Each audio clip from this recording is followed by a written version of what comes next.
G'day guys, how are we? So the other day, a YouTuber that I follow on Twitter named Griffin Gaming shared a video by someone named HippoZoned.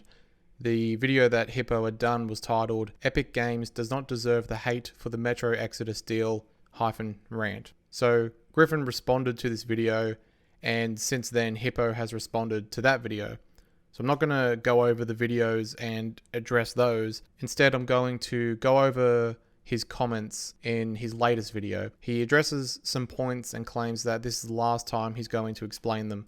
So it seems to be his summary of what he's been trying to get across with these videos. And they're in a handy dandy dot point format, so it's going to be easy to read out each point and address them. Links to Griffin and Hippo's videos, as well as their channel, will be in the description. And there'll also be a link to an article that gets mentioned during the video. So this is the comment in question. It's a reply to a comment by somebody else, and he's pinned this and has referenced other people to go and read this pinned comment because he says that he doesn't want to explain this whole thing again, and this is his final explanation of the matter. Now then, excusing any grammatical errors, no, you don't get it, so I'll try to explain for the last fucking time. The game isn't actually exclusive in the dramatic ass sense that YouTubers like Griffin is trying to make it out to be. By dramatic ass sense, I'm pretty sure he's talking about the fact that the game is still available on the PC platform and consoles as well, if that's your preference. As he's pointed out previously, that PC gamers are still able to buy and play the game. So it's not like the game is no longer on PC. So the game is not exclusive in the traditional sense. However, it has been locked to one storefront for an entire year for a company that some people choose to not do business with for various reasons. No one is actually arguing that they no longer have the option to play the game at all. Crying because you can't buy the game on the store you wanted and you have to use a different store that doesn't require any real effort to download and use is fucking petty and immature. Choosing which companies you will or will not do business with is not immature, nor is it petty. Some people choose to only deal with one, maybe two launches due to personal preference. Much like some people choose to only own and play one, maybe two or more gaming platforms. Personally, I'm not overly fussed with multiple launches, especially considering the fact I'm using an SSD to load them and it takes a total of 5 seconds and bugger all disk usage. But having preferences, morals, viewpoints or standards is not being a crybaby at all. You're getting too caught up in delivering insults to people who have reasonable opinions when it comes to deciding who they want to give their money to. Getting mad at a company for doing what's best for them and not doing what's best for you is an entitled mindset. Wrong. Let me read to you the definition of entitled. Entitled, adjective. Believing oneself to be inherently deserving of privileges or special treatment. No one is demanding that they be given the game for free or be given special treatment or anything like that. People would just like the option to buy a game on their preferred storefront. Metro didn't start as an exclusive, so it's not as if people are demanding something happen when a deal had already been made. The game was on Steam. It's not entitlement to hope for the game to come back to a storefront it was on anyway. And while the company will be facing better profit splits, it hasn't worked out in favor of the customer. If a customer is disregarded, then they'll take their business elsewhere. Simple as that. Customers don't owe the devs of Metro anything. A product is provided, a customer will buy it. If the person selling the customer a product wants to work against them and provide a less consumer-friendly environment, they'll simply shop elsewhere. Again, look at the definition of entitled. Choosing a more consumer-friendly store is not somebody demanding special privileges or free games or anything of the like. Crying because a particular store doesn't have the features you deem are necessary to be a good storefront is entitled. The Epic Store works as intended. Yes, the Epic Store is working as intended. Right now it allows you to buy games and play them. So long as you have an internet connection, of course. God forbid you try to play Metro during maintenance or if your ISP suffers from a dropout of any kind. If Epic want to be competitive with Steam, they'll need to offer the same amount of services or almost the same amount of services, but do them better. That's reality. I have no reason to give Epic my money for a game when choosing between Steam or Epic because Steam offers the objectively better experience. I'm not quote unquote crying because Epic doesn't have all the same features. I'm simply not considering them as a possible purchasing choice because they do not offer anything to me as a consumer.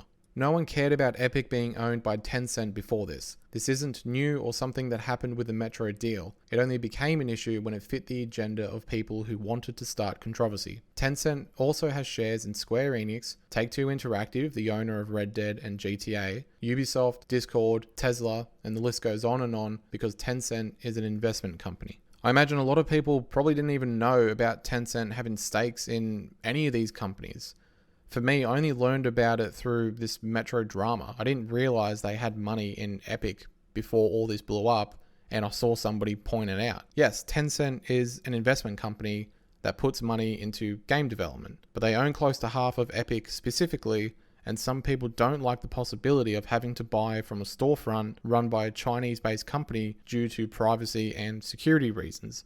Of course, that's under the assumption that Tencent is to completely own Epic one day or own the majority of Epic. Might not happen, it's a possibility, but something to be aware of. I have yet to see proof that someone's account was hacked and or sold to the Chinese government. I'd also like to point out my Blizzard account had a habit of being attacked till I changed my password. Same thing with my Rockstar account, another company under the Tencent umbrella. If you want proof of people having their account hacked, go to Google and type Epic Store hacked account. You'll easily find people talking about their accounts being hacked, no dramas at all. If you're not convinced, try asking them for proof. If you still want to be skeptical after that, then you do you. But just keep in mind that it's not a crazy concept and there has been security issues in the past. Reference this article where they talk about inherent security flaws with Epic. You can use PayPal on Epic's launcher, personal information not even needed, so that's an invalid argument. PayPal being an option and therefore invalidating any security concerns is not a valid point. Not everyone uses PayPal, and to be honest, not everyone would be aware of the security issues. There are some very casual people in gaming and the world in general that do not pay attention to things like this. So taking issue with card information being in the hands of Epic is a real concern. Whether PayPal is an option or is not an option, any security flaws don't just go away because you can use PayPal. If there are security flaws in the system, the security flaws are still going to be there if you bypass it with PayPal. The security flaws don't go away, and that's the inherent problem, is that there are security flaws. The features argument is invalid because you want those things doesn't make the launcher bad for not having it. That's like saying a restaurant is bad because they don't sell the food you want. Yes, you might think it's bad, but it doesn't make it so. The launcher performs as it should. Just like I mentioned earlier, yes, the launcher is doing exactly what it offers. It offers games to buy and lets you play them. You can't argue that point. It's what it offers and it's what it does. Your restaurant analogy, however, doesn't work. A restaurant simply not selling a particular food you personally want does not come close to representing the issues people have with the Epic Store. So let me try to make a better one for you. This is going to be rather long, so, bear with me. Let's just say we've got one restaurant that offers beef steak, palmy, pasta, chips, soft drink and water, and provides customer-friendly conditions and support where you're guaranteed money back if the food does not taste nice, a comfy cushioned seat to sit in, a nice clean table to sit your plates and cups on, windows to look out of, parking out the front, and a live band every night. It's the biggest restaurant in town. Then another restaurant crops up where the owner says he's going to compete against the big guy. Sweet. Can't wait to see what kind of great food we get and what the staff and building is like. At first, the new place only offers chips, water, and a free glass of soft drink with flavors rotating. Stiff stools with no backrest or cushion, dirty tables, the same refund policy as the big place, but sometimes they just say no to you for no reason. No windows to look out of, no parking close by, and not even a radio for music. Then, the big guys announce some beautiful kangaroo steaks that are going to be on offer for only $10 soon. The small restaurant decides to buy out the butcher supplying the meat, so only that place now sells kangaroo. The tables are filthy, the customer service is awful, the options are limited, and overall the building just does not compare to the bigger one.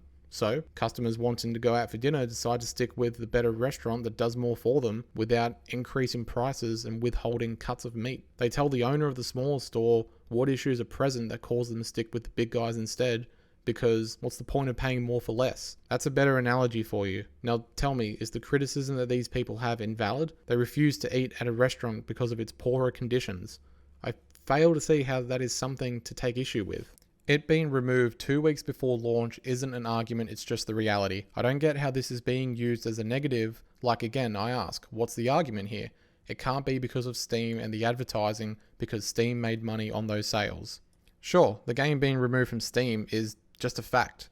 Stating its removal doesn't necessarily create conversation, but let me elaborate on the issue. It's advertised on Steam for many months, people are very excited to play it, only 2 weeks before release, and well and truly after this exclusive deal was in the works with no other prior warning, it gets moved to another store under a 1-year exclusive deal. This is an issue because the game was being advertised on a platform people wanted to buy from, but had the rug pulled out from underneath them, and must now choose between supporting a company they might not want to support, not playing the game at all, or pirating something that has been hyped more and more over the course of many months of front page advertising on Steam. The decision to restrict purchasing options was made very, very late. This should have been a decision made from the very beginning so as to not mislead customers, or it should have just not been done at all and just offered on both stores. I will not be making any purchases from Epic anytime soon. So it's very annoying that a game I'm very keen to play has been taken away from a consumer-friendly platform and had its price increased along with a decrease in services from the launcher a mere 2 weeks before release. At least if it was exclusive to begin with, I could have had that expectation set that I wasn't going to be buying from the Epic store instead of being misled. See, to you, you might think it doesn't matter much because in your mind, it's still on PC. So what does it matter? People can still play it on PC. But as people have pointed out to you time and time again, as I've mentioned, and I'll mention again towards the end of the video, some people don't want to give Epic any money. They don't want to support the Epic Game Store. So they've had essentially false advertising for a game to be available on Steam, and it's been pulled away from them. And you could only play the game if you were in the pre-order. And not a lot of people support pre-orders either. Some people want to wait for their favorite reviewer or wait for a bulk amount of Steam reviews to see if there are any issues to point out. The game could have been pulled from Steam the day before release. It could have been pulled from Steam a month, 2 months before release. It's irrelevant because it's the same issue. It's been advertised on Steam. Yep. This is where you can buy the game. It's a consumer-friendly storefront. No issues there. And then all of a sudden, a company turns around and says, nope, you'll do business with us and us only unless you want to wait a year. If you still think that's not something to criticize or argue against, fair enough. You don't believe it is. But you can't really outright dismiss those arguments because they are reasonable arguments. It's an argument that comes from a place of logic. These people aren't just saying no and having no reason behind them saying no. There are reasons behind it. Those of you who cancelled your pre-order, you're hurting Steam as well, but let's not think about that. True, Steam loses some money from pre-orders, but Steam wouldn't really be hurting from it overall. It'd mainly be the devs and the publishers that'd be hurting from any dropped revenue. Alright, this last part I'm going to read all in one go. No reviews, achievements, Steam Cloud, etc. is anti-consumer. According to you all, how so? Because Steam reviews and the beginning and end of figuring out if a game is good or not, Steam achievements are a must because games don't usually have their own achievements built in. Basically, my point is these are things you all want but don't absolutely need to play the game. But because it sounds good, we're going to keep saying it. People say Griffin presented facts, but he didn't though. He told me subjectively why he felt it was wrong. No facts, just bullshit conjecture being slung around, touted as facts. He personally believes Epic is trash because it doesn't have the features he wants, or he doesn't like it, so it must be bad. This is entitled behavior. However, many of you agree with him, and I have no issues with that. However, attacking the devs, Epic, me, or anyone else who doesn't agree is childish, immature, and entitled. But it doesn't matter what I say, you are all convinced this is bad, and you won't change your opinions even if presented with real facts. So back to the beginning, I think what he meant to say is that Steam reviews are the beginning and end, and I feel as though he was saying that sarcastically. Thing is though, Steam reviews are very helpful, especially now that they point out periods of negative reviews if there's been an influx in a short period for whatever reason.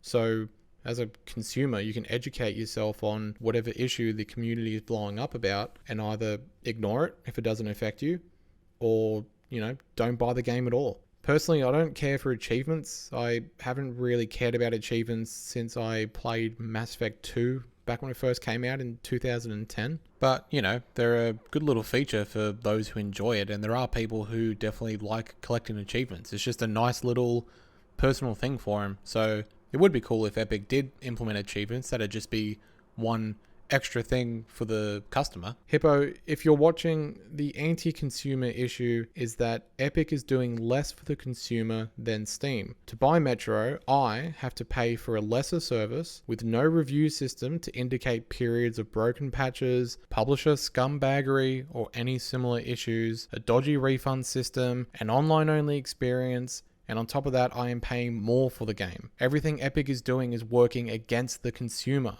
Therefore, anti-consumer. Again, you're misusing entitled. Attacking people is not entitlement. Learn when to use the word. Back to that sentence though, people who do attack the devs, Epic, you, or whoever, is being, childish, immature, and really just being an all-around cunt. Just keep in mind though, that you're being very hypocritical. You call people dumbasses for having opinions about a store and offering criticism in the hopes it becomes a better storefront for customers, and then complain about people attacking you. You've acted really childish during this whole situation. Try doing what I've done, where you address the points and offer a reasonable viewpoint that doesn't involve degrading people and relying on insults. Instead of telling people they are dumbasses for not wanting to do business with Epic, present reasons that they should. Just keep in mind what I said about Epic working very much against the customer right now. So, it is going to be rather difficult to convince people that giving money to Epic is a good thing. Just so it's clear to you. In this other part where you say that Griffin personally believes Epic is trash because it doesn't have the features he wants, or he doesn't like it so it must be bad. That's not entitled behavior. If Griffin sits there and says, I don't like the Epic store, I think it's garbage, I'm not going to use it, that's not him being entitled, that's personal preference. That's him having an opinion on something.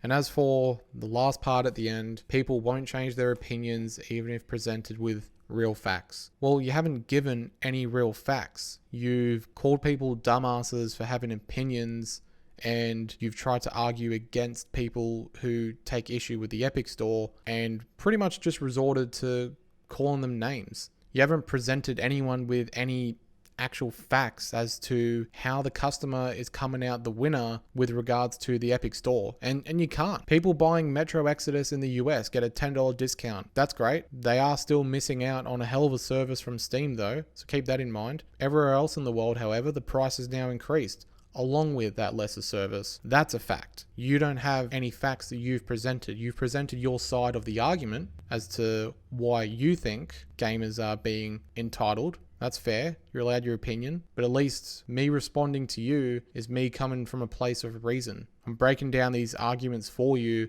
and I'm trying to explain them to you so that you can learn from it. If you're able to do the same to me, I'd welcome that.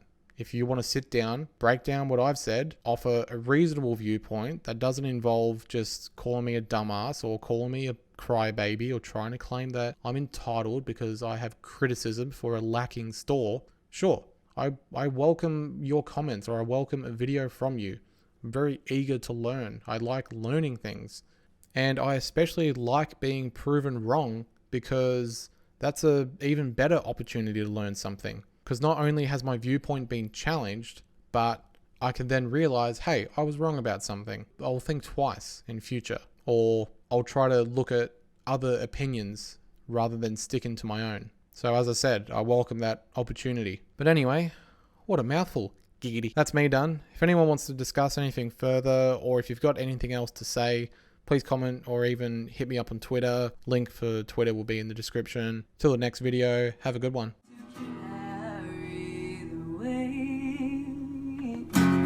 Hold the sky tonight, right here. We're not gonna live from there. Tear your skin, exposed and fresh, holding on to every breath. We are just